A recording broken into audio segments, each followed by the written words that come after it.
नारी की बात करती हूँ। तो नारी क्या है?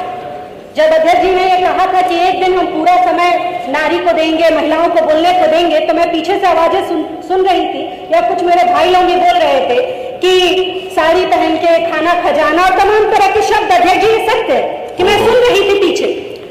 पहले की बात है, आप ही लोग बाहर खड़े थे, मैं नाम नहीं लेना चाहूंगी, परंतु मैं आपको बताना चाहती हूँ कि स्त्री और नारी ये साड़ी से नहीं होती। ये साड़ी हम पहनते हैं, सर पे आंचल रखते हैं, बिंदी लगाते हैं, माथे पे सिंदूर जब रहता है तो आप जैसे लोग जीवित रहते हैं, सांसें चलती रहती है।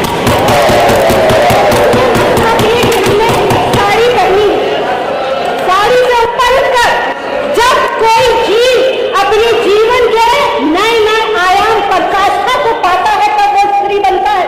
अगर राष्ट्र धर्म की पराकाष्ठा अगर कोई जीव पाता है तो वो हांडी की रानी, हांडा की रानी बनता है। वो रानी अध्यक्ष जी जब उसके हाथ में मेहंदी, पांव में आलता, और जब उसके पति को युद्ध में भेजा गया और उसके पति का रतन सिंह, महाराजा रतन सिंह का जब जी काटने लगा, अपनी नई पत्नी को छोड़ के गए थे, बार बार दूतों से मैसेज भिजवा रहे थे, संदेश भिजवा रहे थे कि मैं जी तुम्हारी याद आती है, तो उस रानी ने अपने राष्ट्र धर्म को ऊपर रखते हुए उस संदेश में अपना सर काट के थाली में सजा कर भेजा।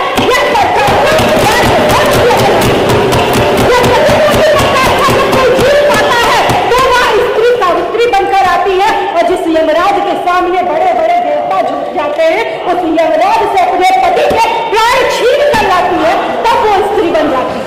तब वो स्त्री बनती है जब अपने आत्मबल पर रावण जैसे महाबली, महाविद्वानी, महाज्ञानी के सामने जब आत्मबल की पराकाष्ठा अपनाती है तो एक पुरुष का तिनका लेकर सीता के रूप में बैठती है, और उस महाबली रावण का यह साहस नहीं होता कि पुरुष का तिनका पार कर ले, तो वो आत्मबल का पराकाष्ठा पाती है।